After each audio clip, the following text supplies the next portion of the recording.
Bonjour la famille, j'espère que vous allez bien. Aujourd'hui, je vous présente le ragoût de poulet aux haricots verts, aux pommes de terre et carottes. Salam nuyu naa leen, j'espère yéen a ngi ci jàmm. Donc tey ñu defar rek benn ragoût de poulet bu ànd ak pommes de terre, carottes ak haricots verts. Donc c'est une recette très facile. Pour cela, vous aurez besoin de poulet, d'oignons émincés, de carottes et des pommes de terre coupées en gros morceaux, des haricots verts. Donc ça, c'est des haricots pré-cuits et congelés. Pour l'assaisonnement, vous aurez besoin d'ail, de persil, de piment, un peu de sel qu'on va venir mixer tout à l'heure. Voilà, donc ingrédients yi mi ngi noonu ñu jàll rek ci réalisation recette bi. Donc après avoir bien lavé nos poulets avec du sel et du citron, on les a découpés en petits morceaux. Donc soo raxasee sa ginaar ba pare ba nga def ci xorom bàyyi ko mu mariner tuuti ci ndoxu limon bi danga koy daggati en petits morceaux pour comme ça nga xam dafay gaaw a ñor. Donc là on va venir le mariner un tout petit peu avec le mélange d'ail, persil et piment. Donc dañuy ñëw rek def ay pic yu ndaw ci partie yi nga xam ne mën na jël ñu roof ginaar gi tuuti da koy gën a indil ay saf-safal. Donc ça va lui apporter un bon goût afin que la recette ne soit pas fade.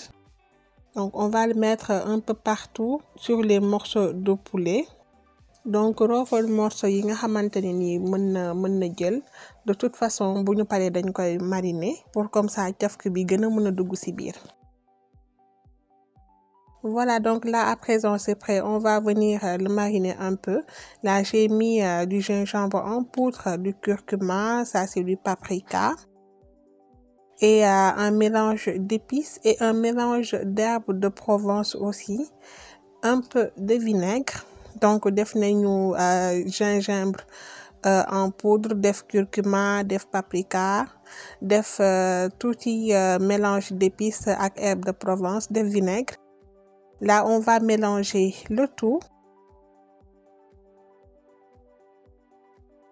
On sale un peu. Donc, pour le sel, allez-y doucement parce qu'on va rectifier en cours de cuisson.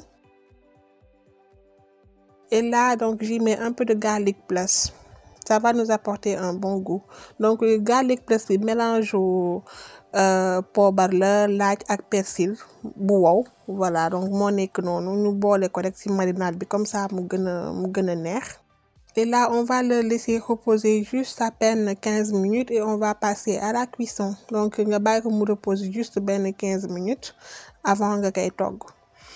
Voilà, donc là pour la cuisson, dans une casserole, on va venir y mettre de l'huile. Quand celle-ci est chaude, on va venir y mettre les morceaux de poulet.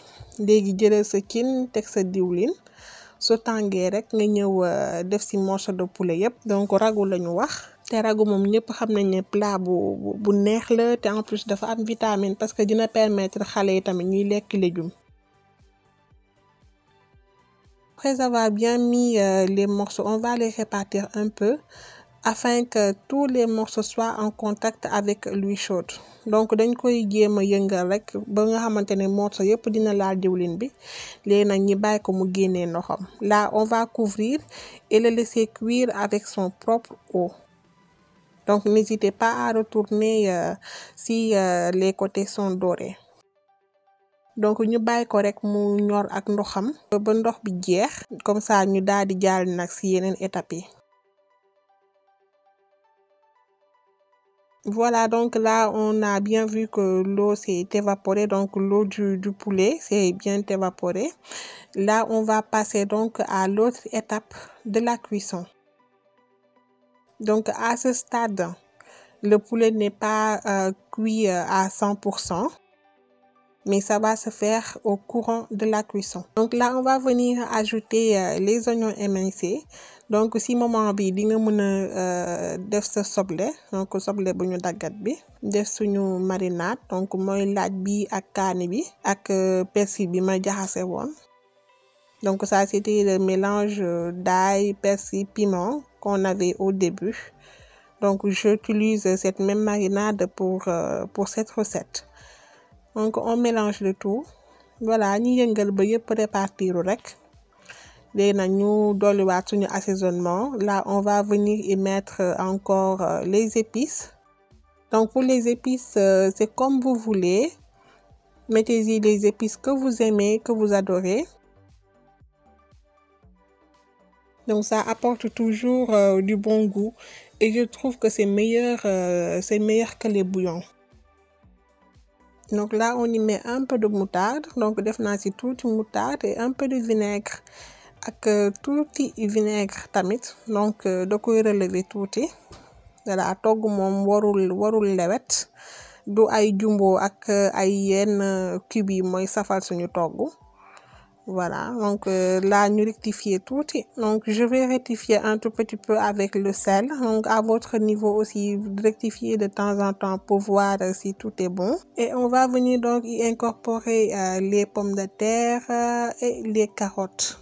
Donc fii nii mun nañ ñëw def suñu pomme de terre ak suñu carotte. On mélange encore le tout.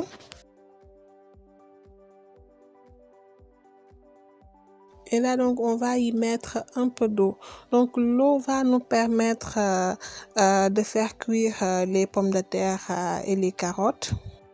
Et aussi donc d'apporter une toute petite sauce à notre ragoût.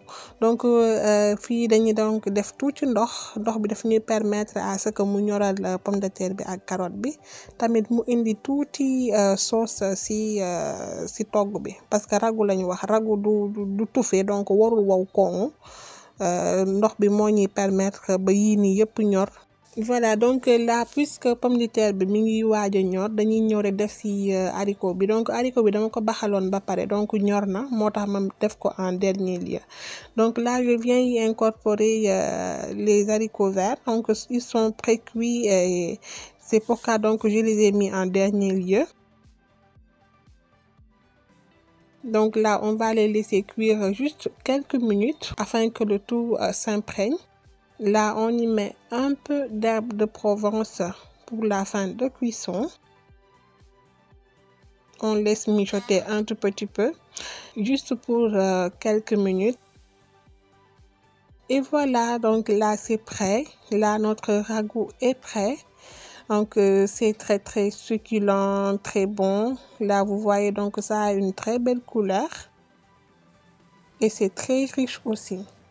Voilà donc mes amis, la vidéo tire à sa fin. J'espère que cette recette vous plaira. Laissez-moi des commentaires, partagez, likez. Voilà donc vidéo bi mu ngi jeex. J'espère que recette bi mu leen indil tey dina leen neex. Leen di ñaan ngeen di commenter tamit di liker te di leen jox rendez-vous beneen yoon pour beneen recette.